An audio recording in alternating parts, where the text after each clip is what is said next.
今日乃祭祀典礼，竟然为凡人说情。我堂堂仙人养了你这么久，这就没人知道了吧？有违本心。护国上仙，就算是实拜你，龙月。什么？好了，拜见行荒唐之事。 Halo guys, balik lagi bersama Mimin from Zero. Di video kali ini Mimin bakalan kembali melanjutkan alur cerita Donghua berjudul Swallowing the Heavens episode 10 ya. Seperti biasa sebelum masuk ke rekap ceritanya, buat kalian yang menonton video ini tapi belum subscribe, tolong di subscribe dulu ya guys.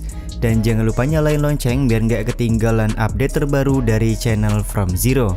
Playlist untuk Donghua ini juga udah tersedia bagi kalian yang baru aja bergabung dan belum nonton episode sebelumnya ya. Ya udah deh, nggak usah berlama-lama lagi, langsung saja kita ke rekap ceritanya guys.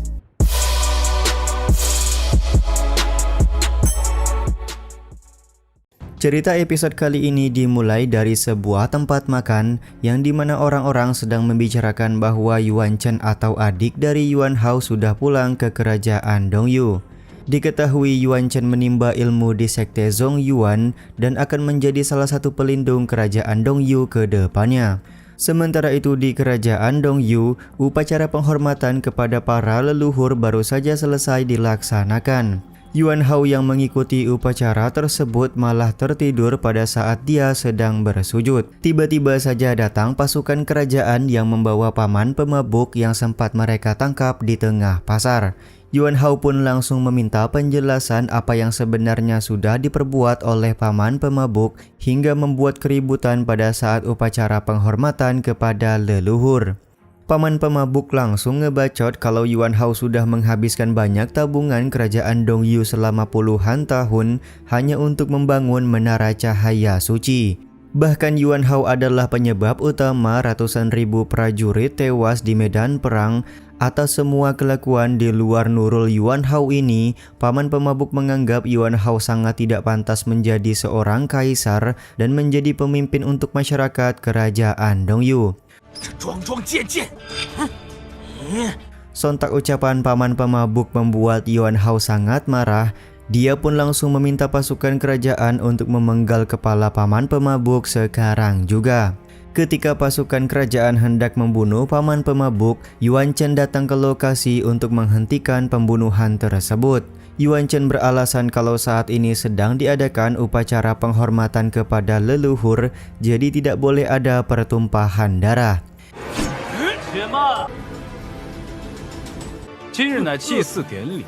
Keputusan Yuan Chen tentu saja membuat Kasim kerajaan merasa kalau Yuan Chen begitu bijaksana.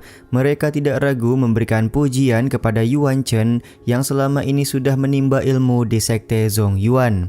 Meskipun Yuan Chen sudah datang, tapi paman pemabuk tidak bisa membendung kemarahannya atas diangkatnya Yuan Hao menjadi kaisar. Kemarahan paman pemabuk ini tentu saja membuat Yuan Hao akan memberikan hukuman saat ini juga.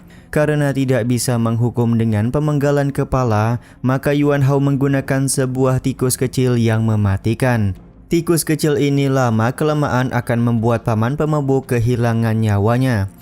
我堂堂仙人 养了你这么久， 这就没人知道了吧？ Selagi tikus kecil beraksi, paman pemabuk tetap mengutuk Yuan Hao. Dia sangat yakin kalau keturunan kaisar sebelumnya akan membalaskan dendam kepada Yuan Hao serta mengambil alih kembali kerajaan Dongyu. Karena bacotan dari paman pemabuk inilah yang membuat Yuan Hao kehilangan kesabaran. Dia pun segera meminta pengawal kerajaan untuk membunuh paman pemabuk sekarang juga. Tiba-tiba saja semua orang dibuat kaget karena tikus kecil milik Yuan Hao mati terkena serangan dari seseorang. Yap, benar sekali, serangan tersebut dilakukan oleh Wu Yu yang sedang menggunakan mode topeng dan mengaku kalau dirinya bernama Sun Daojiu. Yuan Chen langsung menanyakan identitas seperti apa yang dimiliki oleh Sun Daojiu karena berani mencampuri urusan kerajaan Dongyu yang berada di bawah perlindungan sekte Zhong Yuan. Wu Yu kemudian mengeluarkan token pelindung sekte di hadapan semua orang untuk membuktikan bahwa mulai saat ini kerajaan Dongyu akan berada di bawah perlindungan sekte pedang Tongtian. Yuan Shen kembali bertanya apakah seorang pelindung dari sekte pedang Tongtian ingin melindungi seorang penjahat seperti paman pemabuk. Yuan Hao kemudian berbicara kalau paman pemabuk sudah membuat kejahatan dari mulai melakukan fitnah kepada kaisar hingga tidak menghormati kaisar sama sekali. Jadi sudah sepantasnya paman pemabuk harus mendapatkan hukuman. Wu Yu kemudian mengembalikan omongan dengan berkata kalau sedari awal kerajaan Dongyu memang tidak pernah menghormati kaisar. Tentu saja omongan Wu Yu ini menyinggung perasaan dari Yuan Shen. Dia kemudian bertanya apakah Wu Yu ingin melakukan pertarungan dan menyinggung sekte Zongyuan hanya dikarenakan paman pemabuk. Wu Yu pun tidak ragu jika memang mereka harus melakukan pertarungan agar paman pemabuk tidak mendapatkan hukuman. Yuan Shen langsung mengeluarkan tombaknya untuk bertarung melawan Wu Yu. Dia juga ingin melihat kemampuan dari pelindung sekte pedang Tongtian yang mencoba untuk menjadi pelindung kerajaan Dongyu. 有违本心，护国上仙，就算是实拜你，龙月。什么？ Meskipun pada awalnya Yuan Shen penuh rasa percaya diri, tapi dia harus terbungkam karena Wu Yu berhasil melakukan serangan telak. Hanya bermodalkan kesombongan tapi ternyata kekuatannya tidak terlalu istimewa, ucap Wu Yu di hadapan Yuan Shen. Tentu saja momen ini membuat Yuan Shen sangat marah. Dia memberitahukan tidak ada seorang pun yang berani membuatnya mengeluarkan darah seperti ini. Hari ini Yuan Shen akan membuat Wu Yu tetap tinggal dan mati di kerajaan Dongyu. 口气挺大，从出生到现在，多留留。 Ketika Yuan Shen hendak melakukan serangan kuat ke arah Wu Yu, tiba-tiba saja pelindung kerajaan Dongyu dari sekte Zongyuan muncul untuk menghentikan serangan. Pelindung kerajaan bernama Hao Tian ini langsung memberi peringatan kepada Yuan Hao sebagai kaisar kerajaan Dongyu. Selain itu dia juga meminta Yuan Shen untuk tidak mengulang kesalahannya lagi di lain waktu. Sebagai permintaan maaf, Hao Tian memberi Wu Yu sebuah hadiah dari sekte Zongyuan. Dia juga berjanji akan menghukum Yuan Shen di hadapan Wu Yu jika Yuan Shen mengulangi kesalahan yang sama. 元臣，元臣知错，下不为例。 Perihal serah terima jabatan pelindung kerajaan Dongyu, Hao Tian menyerahkan semuanya kepada Yuan Shi.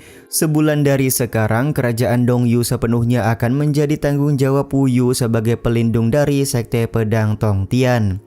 磕头认错，交接事宜1个月后。 Yuan Shi yang berada di lokasi yang sama akan memberikan penyambutan kepada Wu Yu sebagai pelindung kerajaan Dongyu yang baru. Begitu melihat Yuan Shi, Wu Yu langsung teringat kejadian di masa lalu, yang mana pada waktu itu Yuan Shi adalah salah satu dalang utama yang melakukan fitnah kepada Wu Yu dan membuat Bang MC harus merelakan titel putra mahkota di kerajaan Dongyu. Lebih parahnya lagi, Wu Yu diusir menjadi prajurit biasa dan dikirim ke perbatasan oleh Yuan Shi. Tidak hanya sampai di situ, Yuan Shi juga mengirimkan siluman ular untuk membunuh Wu Yu di tengah perjalanan. 已经设宴给您接风洗尘，新犯贵妃，发配充军。没想到。 Cukup beruntung pada waktu itu Maha Guru dari sekte pedang Tongtian berada di lokasi dan berhasil mengusir siluman ular. Angin sudah berhembus, awan hitam ini sudah saatnya untuk menghilang, ucap Wu Yu yang selangkah lagi bisa membalaskan dendam kedua orang tuanya. Scene ini juga sekaligus menutup episode kali ini ya guys. Ya udah deh, sampai di sini dulu aja video kali ini. Mohon maaf jika masih banyak kekurangan dan kesalahan dalam penyampaian kata-kata ya. Terima kasih untuk kalian yang udah pada nonton dan jangan lupa subscribe serta nyalain loncengnya ya guys. Mimin selaku penulis narasi, tukang voice over dan tukang edit video pamit undur diri. Salam hangat, see you in the next video. Bye bye guys, see you next week.